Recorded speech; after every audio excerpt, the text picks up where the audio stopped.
Амар мэндүү. Мэлми тунгалаг үлмээ бат лагшин амгалан үйлс өндөрөө. Тулааны вэртэй подкаст.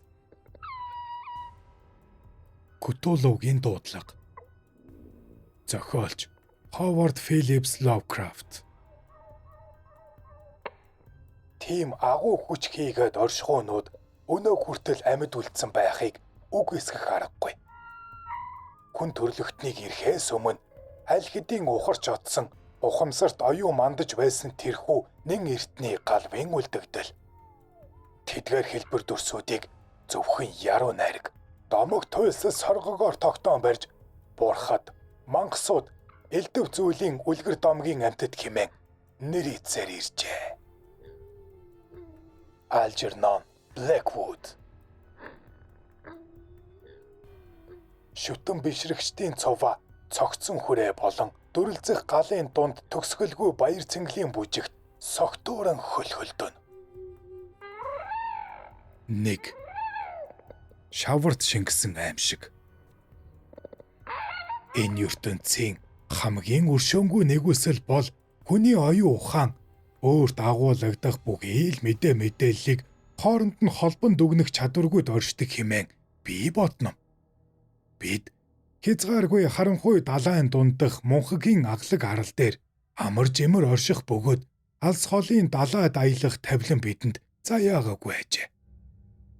Шинжлэх ухааны салбар бүр өөрийн зүгт хүч чадлаа сорих нь өнөө хүртэл бидэнд төдийлөн хор хөнөөл учруулсангүй.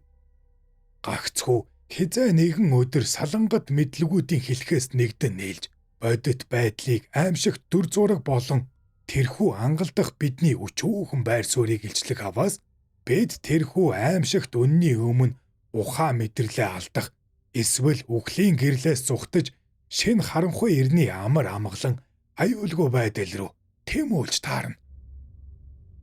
Теософчд манай дэлхий хийгээд хүн төрлөختнийг ердөө төр зүрийн тохиолдол төдийхэнд үзэх орчлон ертөнцийн агуу мөчлөгийн тухай таамаглал дэвшүүлж байв. Теософчд орчлонгийн нууц үннийг ирж хүний оюун ухаанд багтахгүй зүйл татагдсан хүмүүс. Тэд хэрв өөдрөг үзлээр халахвчлаагүй бол хүний цусыг ч зарцааж орхихоор этгээд хачин үйлдэлүүдийн талаар битүүхэн сануулсаар ирсэн билээ. Гэвч надад төрөх тэрхүү 90 галвуудын зурсгийн дүр зураг бодхоосч би ярзааж зүүдлэх бүр цолиоруулах тогтдог тэр айдас тэднээс ирээгүй юм. Тэрхүү зурсгийх бодол үнний бүх ийл жихүүдэс төрөм дүр төрхүүдийн адил салангат зүйлсийг санамсаргүйгээр нэгтгэснээ үр дүн байлаа. Энэ тохиолдолд хуучин сонны хайчилбар болон таалал төгссөн нэгэн профессоруудын тэмдэглэл байв. Өөр хэн ч энэхүү хэлхээсийг дахин нэгтгэхгүй байгаасай хэмээн би залбирна. Ямар тааж би амьд байгаа цагта ийм аимшигт гинжин хэлхээний нэгэхэн гогцоог санаа тайгаар дэлгэхгүй. Профессор ч мөн өөрийн мэдсэн зүйлийн талаар дуугүй өнгөрөхийг зорьсон бөгөөд хэрв гинтийн үхэл түүнийг авч одоогүй бол тэмдэглэлээ устгах байсан бизээ. Энэ бүхний талаарх миний мэдлэг 1926-аас 27 оны өвөл миний авга ах Жорж Гэмэл Энжел таалал төгснөөр эхэлсэн юм. Тэрээр Род Айленд мужийн Провиденс хотын Браун их сургуулийн Смит хэлний хүндэт профессор байв. Профессор Энжел эртний бичээсийн нэртэй мэргэжилтэн байсан тул нөлөө бүхий музейн захирлууд түүнд байн ханддаг байсныг олон хүн мэднэ. Тиймээс түүнийг 92 наснда таалал төгсгөд олон хүн дурсан сансан билээ. Орон нутгийн анхаарлыг татсан гол зүйл бол түүний үхлийн учир битүүлэх шалтгаан байлаа. Профессор Ньюпортын усан онгоцноос буцаж явахдаа дайрагдсан бөгөөд гэрчүүдийн хэлснээр бол бомбын ойролцоох их цажуудах этгээд хачин харанхуй гудамжнаас гарч ирсэн далайчин төрөхтэй хар арьс залуутай шүргэлцснийхээ дараа гинэт унсан гэдэг.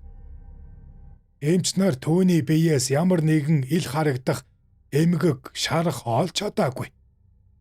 Их зүйд газар руу яараа өгссөн өндөр настай хүний зүрхний ямар нэг битүү гэмтэлд үхэлд хүргэсэн хэмээн маргалцаар дүгнэлт гаргав. Тухайн үед би энэ оноштой маргах шалтгаан олж хараагүйж сүүлийн үед эргэлзэж бүр гайхаж хоцроод байна. Аваг ах маань бэлэвсэрч хоцроод үр хөөхдгүй нэгэн байсан тул түүний цор ганц өв залгамжлагч бөгөөд гэрээслэл гүйцэтгэгчийн хувьд би түүний бичиг баримтуудыг нэг нэгэнгүй нэгтлэн үзэх үүрэг хүлээв. Энэхүү зорилгоор түүний бүхий л архивыг Бостон дахь өөрийн сууц руу зөөвөрлсөн байлаа. Миний эмэгтгсэн материалуудын ихэнхийг хожим Америкийн археологийн нийгэмлэгээс хэвлэн нийтлэх боловч тэдэн дундаас туйлын битүүлэг бөгөөд бусдын нүдэнд дүртүүлэхээс зүрхшэм нэгэн хайрцаг олдсон юм. Тэрхүү хайрцаг цойчтой байсан бөгөөд профессорын халаасандаа ямагт авч явдаг байсан түүний бүгжний тухай санаанд орох хүртэл би түлхүүрийг олж чадаагүй байлаа.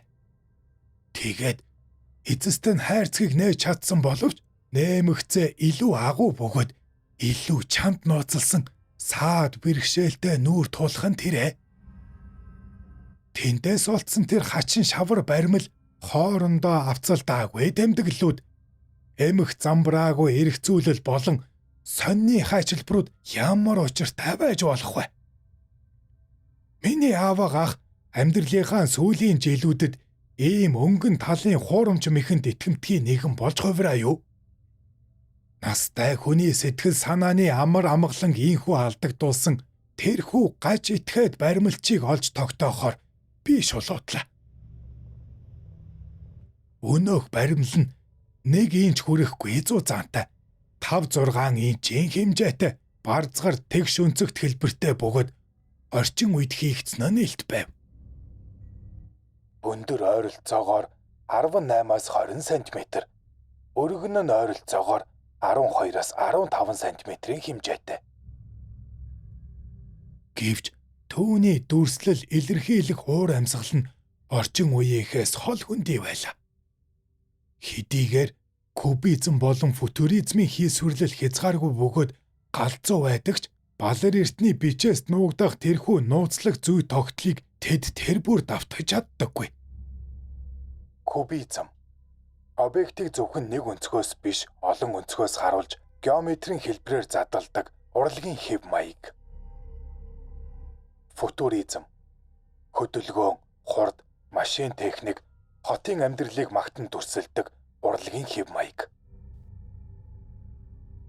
Түүнчлэн эдгээр дүрсүүдийн дийлэнх нь ямар нэгэн бичиг мэд харагдах боловч аваг ахынхаа цуглуулга бичиг баримттай сайтар танилцсан миний ой санамж энэхүү өвөрмөц төрөл зүйлийг таньж чадаагүй төдийгүй түүний алс холын гарал үүслийн талаар өчөөхөн ч төдийн сэжвэр гаргаж чадсангүй.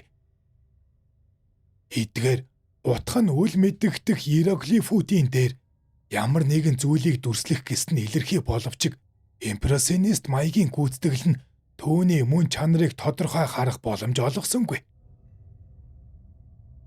Иероглиф уг өгүүлбэрийг дүрсээр илэрхийлсэн тэмдэг. Импрессионист дүрсийг яг нарийн гаргахгүй харин гэрэл, өнгө, сэтгэлээр дамжуулан мэдрэмж өгөх урлагийн хэв маяг. Энэ нь гагцхүү энгийн бус оюун ухаандал төрөхөөр нэгэн төрлийн мангас эсвэл мангасыг бэлэгдсэн дүрс мэт санагдана. Миний арай л хэтрүүлсэн гүн төсөөлөлд байна. 8 айлч юм уу? Луу болон хүний шог зураг нэгэн зэрэг бууж байсан нь тэрхүү зүйлийн мөн чанараас төдийлөн зөрсөнгүй. Тэмтрүүлтэй зөөлөн биетний толгой нь хайрст бөгөөд хөгжөөгөө даалвч бүхий итгээд муухай биедээр байрлах юм. Гэвч бүхэлдээ түүний ерөнхий төрх байдал нь хүний сэтгэлд хамгийн жихүүдэс төрөм аимшигыг төрүүлж байна. Тэрхүү дүрсийн ард циклоп маягийн асар том чулуун хийцтэй нүсэр архитектурын бүдэг бадаг дүр зураг харагдана. Энэхүү этгээд олдврыг дагалдах бичвэрүүд нь овоолсон сонины хайчилбараас гадна профессор Энжлийн хамгийн сүүлийн үеийн гар бичмэлүүд байх бөгөөд утга зохиолын найруулгад огтхон ч үл тэмүүлэн. Үндсэн баримт бичих химээж болохуйц гар бичмэлийн тэргуунд Ктулуугийн шүтлэг химээх үгийг урд өмнө дуулдаагүй энэ нэршлиг буруу уншихаас сэргийлэн туйлын хичээнгүүлэн тод томроо дармалдаж бичжээ. Уг гар бичмэл хоёр хэсэгт хуваагдах бөгөөд эхнийх нь 1925 он Р.И. Providence Томас гудамж 7 тоод Х.А. Уилкокийн зүүд болон зүүдний тайлал. Удаах нь 1908 оны ААН Америкийн археологийн нийгэмлэг хурал дээрх Л.А. Нью Орлеанс Биенвилл гудамж 121 тоод байцаагч Джон Леграсын мэдүүлэг үүнтэй холбоотой тэмдэглэлүүд болон профессор Вебийн тайлан гисэн гарчигтай ажээ. Бусад гар бичмлүүд нь бүгд богино тэмдэглэлүүд байх бөгөөд зарим нь өөр хүмүүсийн этгээд хачин зүудний тухай өгүүлэмж, зарим нь теософийн ном сэтгүүлээс ялангуяа О. Скотт Элиотийн Атлантида ба Мөксөн Лемуриагаас авсан ишлэлүүд. Харин үлдсэн хэсэг нь Фразерийн алтан мөчөр, Мисс Мөрийн баруун Европ дахь шулмын шүтлэг зэрэг домог зүй хүн судлалын их сурвалжуудад дурдсан эртнээс уламжлагдсан үлдсэн нууц нийгэмлэг далд шүтлгүүдийн тухай тайлбар байлаа. Сонины хайчилбарууд нь голдуу 1925 оны хавар гарсан юр бусын сэтгцийн эмгэгүүд болон бүлэг хүмүүсийг хамарсан солиор бол галзуурлын тухай өгүүлсэн байна. Үндсэн гар бичмэлийн эхний хагаст нэн хачирхалтай түүхийг хүрнжээ. 1925 оны 3 сарын 1 мэдрэлийн ядаргаанд орж ихэд цочирдсан төрхтэй туранхай зүс царай муутай нэгэн залуу профессор Энжилтэй уулзахаар иржээ. Тэрээр гар дээрээ өнөөх этгээд хачин тэр үедээ хатаж амжаагүй чихтэй байсан шавар баримлыг барьж явсан аж. Түүний нэрийн хуудас дээр Хенри Энтони Уилкокс гэх нэр байх бөгөөд авга ах маань түүнийг өөрийнх нь гадарлах нэгэн нэр хүндтэй гэр бүлийн баг хүү болохыг танив. Тэр залуу сүүлийн үед Род Айлендийн дизайны сургуульд уран баримлын чиглэлээр суралцж, тус сургуулийн ойролцоох Флюр Делис хэмээх барилгад ганцаараа амьдарч байж. Уилкокс бол багаасаа юр бусын түүхүүд этгээ зүүднүүдийг ярьдгаараа олны анхаарлыг татдаг. Гоц авьяастай атла туйлын гаж зантай нэгэн байв. Тэрээр өөрийгөө далд ертөнцийг мэдрэх өндөр мэдрэмжтэй хэмээн нэрийдэх боловч хуучинсаг үзэлтэй худалдаачдын хотод иргэд түүнийг ердөөл сонин амтэн хэмээн үл тоодог байжээ. Үе тэнгийнхэнтэйгээ төдийлөн нийлдэггүй байсан тэрээр айжмаар олны нүднээс алга болж зөвхөн бусад хотуудаас ирсэн цөөн хідэн гаж гоо сайхныг эрхэмлэгчдийн хүрээлэлд танигдах болсон байна. Тэр байтугай Провиденсийн урлагийн клуб хүртэл хуучинсаг ёс заншлаа хадгалахын тулд түүнтэй холбоо тогтоохоос татгалцсан байлаа. Профессорын гар бичмэл тэмдэглэснээр залуу баримлж айлчлалынхаа үеэр өнөөх шавар хавтан дээрх иероглифүүдийг таньж мэдэхэд археологийн мэдлэгээрээ туслахыг хүссэн байжээ. Түүний ярианы хэв маяг нэг л зүудний мэд хиймэл бөгөөд чамиргсан байдал нь профессорын дургуутслыг төрүүлсэн байна. Учир нь шавар хавтан шив шинхэн байгаа нь археологийн шинжлэх ухаанаас дэндүүх хол ямар ч хамааралгүй болохыг илтгэж байв. Гэвч залуу Уилкоксын хариулт миний авга ахын сэтгэлийг ихэд хөдөлгөж түүний хэлсэн бүхнийг өг бүрчлэн тэмдэглэж авахд хүрэгжээ. Тэрээр энэ үнэхээр шин.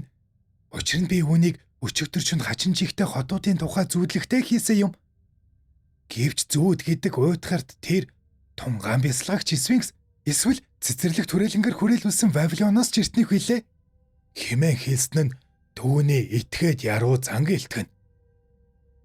Яг энэ мөчөөс эхлэн тэрээр замбраагүй хэрнээ хачиргалтай түүхээ хүрнэж профессорын мартагдсан дурсамжийг сэргэн түүнийг асар ихээр сонирхоод түргэжээ. Тэр шөнө шинэ Англид сүүлийн хэдэн жил мэдрэгдээгүй хүчтэй газар хөдлөлт болсон бөгөөд энэ нь Вилкоксийн төсөөлөлд хүчтэй нөлөөсөн байв. Унтахаар хэвдэх үед нь түүний зүудэнд титанчуудын мэд нүсэр чулуун блокууд, тэнгэрөө тэмүүлсэн багнууд бүхий циклоп маягийн хот үзэгджээ. Тэрхүү хотын хан багнууд нь ногоон лаг шавраар хучигдж тайлбарлахын аргагүй аимшигт нэвт шувт нэвтсэн байна. Багнууд нь иероглиф бичээсээр дүүрсэн байх бөгөөд хаа нэгэн гүнээс хүнийх гэж хэлхийн аргагүй гагцгүй солиотой төсөөллөөр л дуу аваа болгож болох үз хачирхалтай дуу хоолой сонсогджээ. Тэрхүү авааг залуу Күтүлү Фихтагн хэмээх хэл орооцолдом үгсийн бөөгнөрлөөр илэрхийлэхийг оролдов. Күтүлү Фихтагн. YouTube дээр Туулаа нэвэртэй подкаст. Энэхүү этгээд үгсэл профессор Энжлийн дурсамжийг сэрэх түлхүүр болж түүнийг ихэд түгшээж. Тэрээр баримлчийг шинжлэх ухааны нарийн нэгт асуултуудаар болж өнөөх шавар баримлыг галзуу юм шиг ширтэн судалж эхлэв. Профессор өөрийнхөө өтөл насыг буруутган иероглиф болон дүрслийг танихад удаж байгаад өөртөө бухимдаж байсныг Вилкокс хожим дурссан байдаг. Зочны хувьд профессорын олон асуултууд дэндүү утгагүй санагдаж байлаа. Ялангуяа түүнийг ямар нэгэн хачин жигтэй нууц бүлгэм эсвэл шүтлэгтэй холбохыг оролдож хэрв тийм шүтлэгийн гишүүн гэдгээ хүлээн зөвшөөрөх аваас нууцыг нь хадгална хэмээн удаа дараа амлаж байсан нь хачиргалтай байв. Профессор Энжил баримлыг ямар ч нууц шүтлэгийн талаар мэдлэггүй болохыг эцэст нь ойлгоод цаашид үзэгдэх зүүд бүрээ тогтмол тайлгнаж байхыг түүнээс шаардлаа.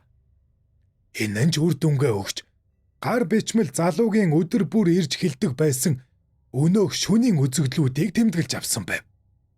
Тэрхүү зүүднүүдийн гол агуулга нь ямагт харанхуй лаг шавар болсон циклоп хотын нүсэр байгууламж болон газрын гүнээс сонсогдох утга нь үл мэдэгдэх балаарл гэж хэлж болох үз нэгэн хэмт дуу хоолой байлаа. Тэндээс хамгийн олон давтагдж байсан авианууд нь Күтүлү болон Ирлиэх хэмээх үгс байсан юм. 3 сарын 23-ны өдөр. Энэ өдрөөс эхлэн Вилкокс сураг тасарч биеийн байдал нь эрс муудсан тухай гар бичмэлд өгүүлжээ. Тэрээр өндөр халуурч дэмээрэлдээ автан гэр бүлийнхнээ асрамжинд очсон байна. Профессор Энжил энэ хэргийг онцгойлон анхаарч эмчлэх хэмжтэй тогтмол холбогдож байв. Залуугийн дэмээрэл дунд хэдэн мэйл өндөр нүсэр том нэгэн биетэй хүн алхасаар явна хэмээх аимшигт дүрслүүд байнга давтагдж байсан нь профессорын сонирхлыг улам ихээр татлаа. Энэхүү нэрлэж үл болох мангас нь Вилкоксийн өнөөх шавар баримлтай яа гарахгүй дүүж байв. Гэвч 4 сарын 2-ны өдөр Вилкоксийн өвчин яг л эхэлсэн шиг гинэт арилж тэрээр 3 сарын 22-ноос хойш юу босон талаар юу ч санахгүйгээр барам эрүүл саруул болон сэржээ. Түүний юр бусын тухай зүүднүүд эдгэрэлтэй нь хамт замхран оцсон тул профессор цаашид тус бодлох мэдээлэл өгч чадсангүй. Гар бичмлийн энэ хэсэг дуусахад миний авга ахын цуглуулсан бусад тэмдэглэлүүд намайг гүн эргцүүлэлд автуулжээ. Профессор Энжил тухайн үед танилуудынхаа дунд өргөн хүрээний судалгаа явуулж хүмүүсийн зүүдийг тэмдэглэн авав. Сонирхолтой нь Вилкоксийн дэмирч байсан өнөөх 3 сарын 23-наас 4 сарын 2-ны хооронд олон хүн ямар нэгэн байдлаар төгшөөртэй тодорхой бус дүр дүрслэл бүхий зөөцөөдөлсөн байв. Жирийн иргэдийн дунд энэ нь бүдэг бадаг мэдрэмж төдий байсан бол эрдэмтэн иргэдийн дунд итгээд хачин байгаль, газар орныг харах эсвэл үл мэдэгдэх аюулаас айх айдас илэрч байлаа. Уран бүтээлчд болон яруу найрагчдын хувьд энэ байдал бүрч хурцаар илэрч байв. Тэдний зүүдэнд дүсэр том чулуун байгууламжууд, лаг шавар болсон хан хэрэм үзэгдэж газрын гүнээс ирэх нууцлаг дуу хоолойнуудыг тэд сонссон байлаа. Профессорын тэмдэглэл дурдсанаар зарим нь бүр Гүтүүлүү хэмээх нэрийг зүүдэндээ сонссноо баталж байв. 4 сарын 2-ны өдөр бүх зүйл намжсан ч энэ богино хугацаанд дэлхий даяар сэтгцэн эмгэх болон итгээд хачин үйлдэлүүд юр бусын ихээр бүртгэгдсэн байсныг сонины хайчилбарууд гэрчлэн. Профессор Энжел энэ бүхнийг нэгтгэн дүгнээд бидний мэддэг бодит байдлын цаана өөр нэгэн асар том аюултай хүч оршин байгаа бөгөөд энэ нь тодорхой цаг хугацаанд хүмүүсийн ухамсарт нөлөөж байж болзошгүй юм хэмээх аимшигтай таамаглалд хүрчээ. YouTube дээр туулаа нэвэртэй. Тэрхүү хариултууд дундаас гагцхүү 6-60 найрагчид л хамгийн гол зангилааг өгүүлсэн бөгөөд хэрв тэд тэмдэглэлээ хооронд нь тулгаж үтсэн бол нийгмийг хамарсан их хүмэн дэгдэх байсныг би мэдэж байна. Гэвч тухайн үед би их загтлуудтай танилцж чадаагүй тул эмхэтгэгч өөрийн үзхийг хүссэн зүйлдээ нийцүүлэн асуултаа чиглүүлсэн. Эсвэл загтлуудыг засварсан байж магадгүй хэмээн хардаж байлаа. Тиймдээ Вилкокс авга ахын минь эзэмшиж байсан хуучин баримтуудыг ямар нэгэн байдлаар мэдчихэд хижээл насны эрдэмтнийг мэхэлсэн гих сэжиг минь хിവэр байв. Гэвч эдгээр гаж гоо сайхныг эрхэмлэгчдэн өгсөн хариулт туйлын түгшүүртэй түүхийг өгүүлнэ. 2 сарын 28-наас 4 сарын 2-ны хооронд тэдний дийлэнх нь юр бусын хачиргалтай зүйлс зүүдэлсэн бөгөөд баримлж залууг дэмэрч байх үед зүүднийх нь ирч хүч үлэмж нэмэгдсэн байв.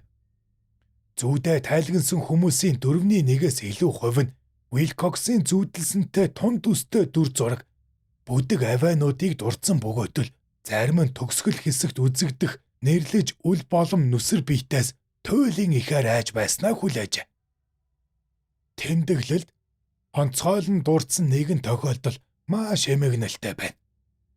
Теософ болон оккультизмын сонирхолтой олны танил нэгэн уран барилгач залуу Вилкоксыг ухаан алддаг тэр өдөр генетхэн галзууралд автаж хэдэн сарын турш тамийн оргидол амтнаас намайг авраач хэмээн тасралтгүй орилсоор эцэс болжээ.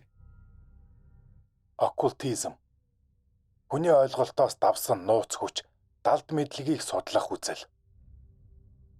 Хэрэв авга ах минь эдгээр тохиолдлуудыг дугаарлалгүйгээр нэрээр нь тэмдэглэсэн бол би биечлэн мөрдлөг хийж үннийг тогтоохыг оролдох байлаа.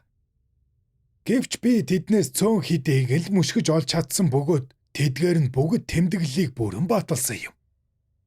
Профессорын асуулгад өртсөн хүмүүс бүгд над шиг гайхаж хоцорсон болов уу хэмээн би олонтоо боддог. Тэдэнд ямар ч тайлбар хүрэхгүй үлдсэн нь үнэндээ сайн хэрэг билээ. Сонины хайчилбарууд миний өмнө цухас дурдсанчлан тухайн хугацаанд гарсан үүмэн самун солиорол гаж үйлдэлүүдийг хүнджээ. Профессор Энжел сонин хяналтын товчоо ажилуулдаг байсан бололтой. Учир нь түүний цуглуулсан хайчилбарын тоо асар их бөгөөд их сурвалжууд нь дэлхийд даяар даргасан байв. Энд Лондонд гарсан шөнийн амиа хорлолд ганцаараа унтаж байсан хүн зүрх зүсэм орилоод цонхоор үсэрсэн тухай байна.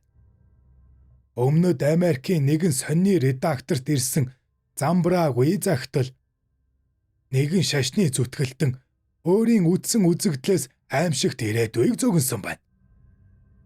Калифорниас ирсэн мэдээнд теософчдын бүлэг хизээч ирээгүй яруу алдарт биелийн төлөө нийтээрээ цагаан нөмрөг өмссөн тухай өгүүлсэн бол энэтхэгээс ирсэн мэдээнд 3 дугаар сарын сүүлээр нутгийн иргэдийн дунд үүссэн ноцтой өмэн самууныг туйлын болгоомжтой дурдсан байх ажээ. Гайтид вүдүү ёслолын улайрал гарч Африкийн аслагдсан бүс нутгийнханд түгшүүртэй шивнэ бувтнааны тухай мэдээлжээ. Филиппинд байсан Америкийн офицерууд тухайн үед зарим овог аймагуудыг хяналтаас гарч байсныг тэмдэглэж. Нью-Йоркийн цагдаа нар 3 дугаар сарын 22-ноос 23-нд шилжих шөнө Ливан гаралтай хүмүүсийн солиоролд өртөж бүслэгдэв. Ирландын баруун эрэгч мөн жигтэй цуурхал домгоор дүрч Ардва Бонно хэмээх этгээд зураач 1926 оны Парисын хаврын үзэсгэлэнт бузарлагдсан зүүдний ертөнц хэмээх бурхныг доромжилсан зураг дэлгэсэн байв. Сэтгцийн эмнэлгүүдэд гарсан үмэнүүд дэндүү олон байсан тул ангаах ухааны салбарынхан энэ бүх хачиргалтай ижил төстэй байдлыг анзаарч гайхширсан дүгнэлтэнд хүрээгүй гагцхүү гайхамшиг гэлтэй. Эдгээр хайчилбарууд нийлээд дэндүү жихүүдэс төрөм дүр зургийг бүтээх бөгөөд би тухайн үед ямар хүйтэн хүндий рационал үзлээр энэ бүхнийг үгүйсгэж байснаа одоо төсөөлөхөд ч бэрх байна. Гэвч тэр үед би залуу Уилкоксыг профессорын дурдсан хуучин баримтуудыг мэддэг байсан гэдэгт хатуу итгэж байсан юм. 1-р хэсэг төгсөв. Та YouTube дээр Тулаа нэвртэй подкастыг үзэж бас сонслоо. Бичлэг таалагдсан бол сэтгэгдлээ үлдээгээрэй. Лайк товчоо дараарай. Танд, таны гэр бүлд эрүүл энх аз жаргал хамгийн сайн сайхан бүхнийг хүсье.